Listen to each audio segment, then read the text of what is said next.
In recreating ancient Egypt, Assassin's Creed Origins doesn't just give players a city or three to explore with some countryside in between. It's building an entire seamless country you can travel freely across. This is the biggest world ever created for an Assassin's Creed game, and it's packed with dynamic things to discover and pursue. You know, when we started by saying let's do ancient Egypt, it was going to be a country. Ancient Egypt meant many things for us. It meant, yes, cities, but also all the wilderness areas, and we wanted to show the diversity of this wilderness and something that people, as they play the game and get into hours and hours of it, they're constantly seeing new stuff from the world, from the environment. The team began with a world around the size of Assassin's Creed 4 Black Flags, with one important difference: it's all land. Well, it's mostly land. No matter where you are, there's a density to the landscape that creates a feeling that there's always some area you haven't explored, something you haven't uncovered. In terms of the granularity of the details, the experiences that you can have, the things you can run into, the NPCs, the animals, the fauna, it's much, much more dense. So this is definitely, in terms of content, the biggest world we've ever built. We wanted the exploration of the world to really be jaw-dropping. We wanted people to be lost in this world for hours and hours, so the game is quite huge. The world is massive. Egypt, even in the game setting of 49 BCE, was never an undifferentiated landscape of deserts, pyramids, and snazzy headgear.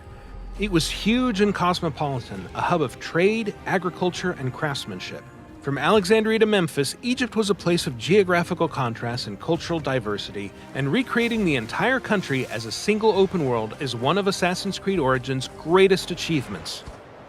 So if you go into Alexandria, it's a very Greek city, a very big and broad streets. And then you go into Memphis, it's very crowded. And all of this is based on the historical research that we do. So we learned, for instance, that the Memphis is very close to the Nile, and that the course of the Nile changed with centuries, and that it affected how the city was built.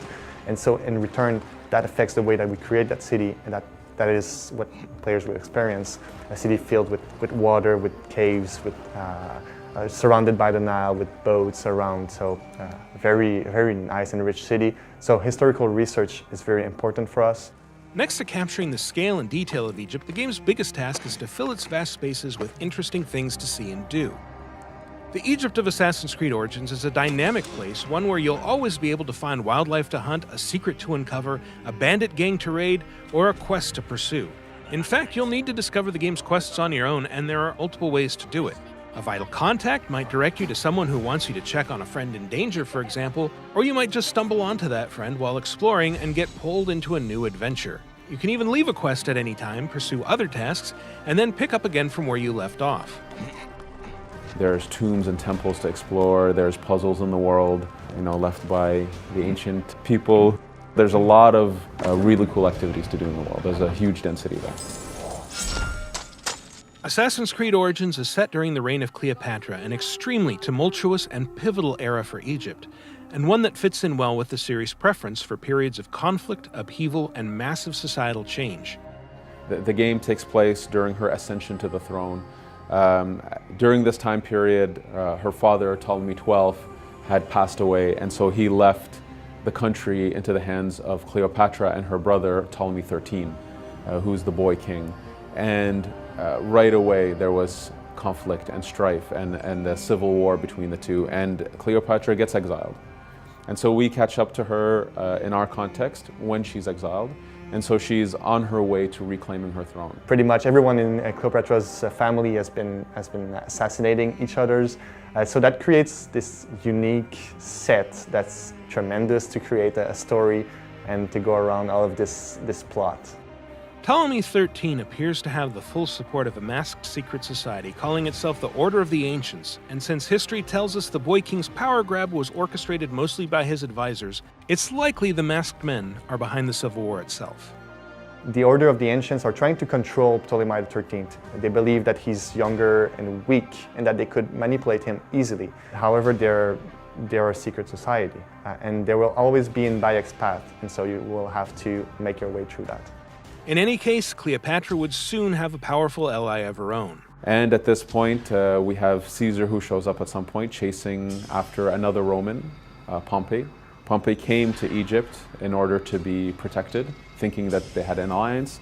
But Ptolemy, knowing that Caesar was coming, he decides to assassinate Pompey as a gift to Caesar, which only infuriates Caesar, saying that he was my enemy, but he was also a Roman. You cannot kill a Roman like that. And so this pushes him to ally with Cleopatra. And so we get to meet these key central figures. So Caesar being, this legendary tactician, I think one of the most epic historical figures that we can possibly have in the Assassin's Creed series. We wanted our players to experience it sort of as if, for Bayek, these are also at some point gods. Cleopatra, Ptolemy, they're considered to be gods in this world. And as he meets them and he's almost, in awe of who they are, as soon as he meets them and he realizes these are human beings with their own flaws and weaknesses and strengths, and he connects with some, doesn't connect with others. And we want it to be a reflection of how, hopefully our players can also envision these kind of people. Have them boiled to death inside a bronze bull. Goddess, no. They were coerced. Bayek's quest isn't just about exploring ancient Egypt or defying the Ptolemies, or even fighting the masked agents of the Order of the Ancients. It's about finding a new place in a world whose changing traditions have made him obsolete, and it's a quest that will lead, eventually, to the founding of what we now know as the Assassin Brotherhood. From the start, we know that assassins are fictive characters, so it's all right. We acknowledge that this is not a documentary, even if we're based off history, even if history is our playground and we like to play with it. So Bayek, within that environment, even though he's fictive and he interacts with real people, we try to make it believable. That really rootens him into the realm of Egypt. Assassin's Creed Origins is coming October 27th for Xbox One, PlayStation 4, and PC. To find out more, check out the other videos on this channel and visit us at Ubiblog. So effectively, we started with a map that was about, Black Flag world map and replaced the water with land. So we felt we're at the time, we can do it, we can pull it off. And then being set in ancient Egypt and taking the time period of Cleopatra, it's about over 1,000 years before the first AC. So it kind of gave us a really good standing point to say, you know what, we can tell an epic story that is really important to the series, which is the origin. And then, of course, it was a matter of how do we infuse Egypt intimately into that origin story. So for sure, things like religion, culture, the background of our characters, the background of Bayek and who he is intimately married into that birth. Now, I'm a bit not confused, but between Cleopatra's time, is that New, Middle, or Old Egypt? So this is the end of the old era. Okay. So this is around 49 BCE. Okay, perfect. So effectively, she's the last pharaoh.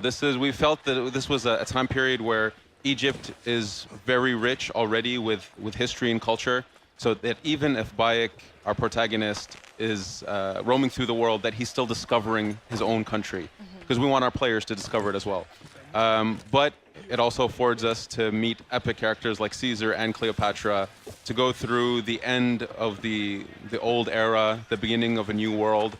And it felt like that this was an amazing crucible of history to give the birth of our order, which lasts for 2,000 years in our lore. So it just felt like, the stars were aligning. This is an epic time period for us, and it connected really well with what was happening at the time period.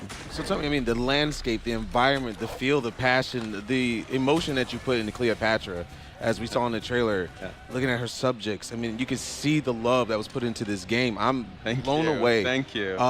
Egypt, such a well-rich, lore-heavy, history-bringing place. What research did you guys do to? This looks amazing. I feel like Thank you. I was there. I feel like I'm there right now. What research went into this? Well, we're one of the only series that takes a look at history from this perspective, where we embed you deeply into that history and have you interact with the people, the situations, the locales. So we take it very seriously. We say history is our playground, which means that, we're creating a fiction, but it's a credible fiction. We try to do justice to the culture, to the time period. So we do a lot of research. The first 2 years of this project, as we're building prototypes, as we're figuring out the gameplay, we're doing a ton of research with historians, with Egyptologists on what are the details of this time, who are its people, what happened, not only in the big moments that we're aware of. So, for example, the Siege of Alexandria, which is a big epic moment, Of course. but in the details of what was happening in Memphis, what was happening in the Giza Plateau.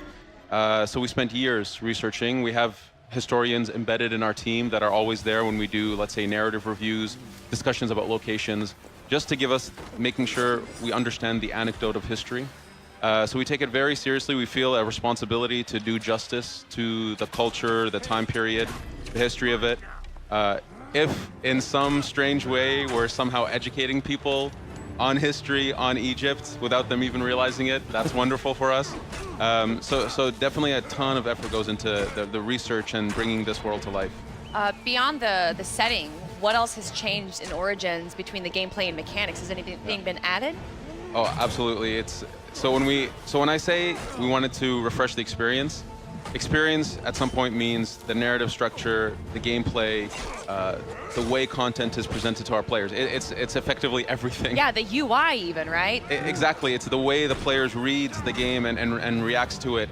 So from the controllers, the combat system is built from scratch. We wanted something that was very versatile, something that was very dynamic. We wanted the RPG element to be much stronger in this game, that leveling up, having abilities, finding gear. So for example here, finding new gear really matters to the player. So making sure that works within the combat system, within stealth, was a lot that we had to work on. Here, this is an ability that we're seeing, which is that the players can kind of change the time of day because the ability to sleep. Exactly. We call it meditation. He's meditating. Okay, He's really I actually wasn't far off. Introspecting. But the idea is, the world is really alive. NPCs, the people who inhabit this world have schedules, have agendas and needs. Soldiers, if you try to infiltrate a place at night, you might have half the soldiers are sleeping. Or during the day that they're more on patrol, but maybe they've left the area. So maybe you have more guards at night, but more are sleeping. So the idea is players can really approach the world, the challenges at their own pace with a lot of different tools. Here we can see we're running into a tomb, which is a very cool way for us to create a more linear gameplay challenge. So puzzles, navigation challenges, that kind of thing, but still within the context of this big open world. So a lot of new mechanics, a lot of new things for players to explore and experience. I mean, the first thing I noticed when I seen one of the first trailers was the combat. Yeah. It's so fluid, and it looks amazing. And you were talking about bringing some RPG elements to it. Yeah. I saw numbers. Yeah. Are those for crits or? Yeah. That blew, we have like seeing that. full-blown RPG. So we get a lot of questions about that. So in terms of UI, people can play with that. They can turn it off if they don't like it. But myself, I love the RPG elements. Yes. I want to see my crits. I want to see my. I love to min-max, right? Exactly. Like, I want the best weapon. So can you change your weapons? Can you change your armor? Like, can you upgrade them? Oh, absolutely. So there's a massive gear system where gear has rarities, levels, attributes, properties. So for sure, you can find weapons that do bleeding damage, weapons that have crit. Oh yeah, we've gone far into the realm of RPG. Again, we felt like we're making a really big step for AC, something that's new. We wanted that if someone is playing the game for 40, 50 hours, the game's constantly rewarding them, providing them new challenges. So boss fights are a big thing in the game. There's a ton of bosses in the world. If they defeat all the bosses, do they get something extra? Oh, whoa. Let's put it this way. No. Let's put it this way. We consistently reward our players for exploring the game, for playing its challenges. So most definitely, the bosses constantly offer really awesome rewards. I'm just saying, I'm a There's lots of cool completionist. surprises. Yeah. So if I have to collect something, like, I want to make sure that I get all of it. And there's a lot of that in the game. Absolutely. We have a lot of stuff. We wanted that the game also feels organic, but you can trust the fact that if you explore, if you fight an awesome boss, you're gonna get something out of it.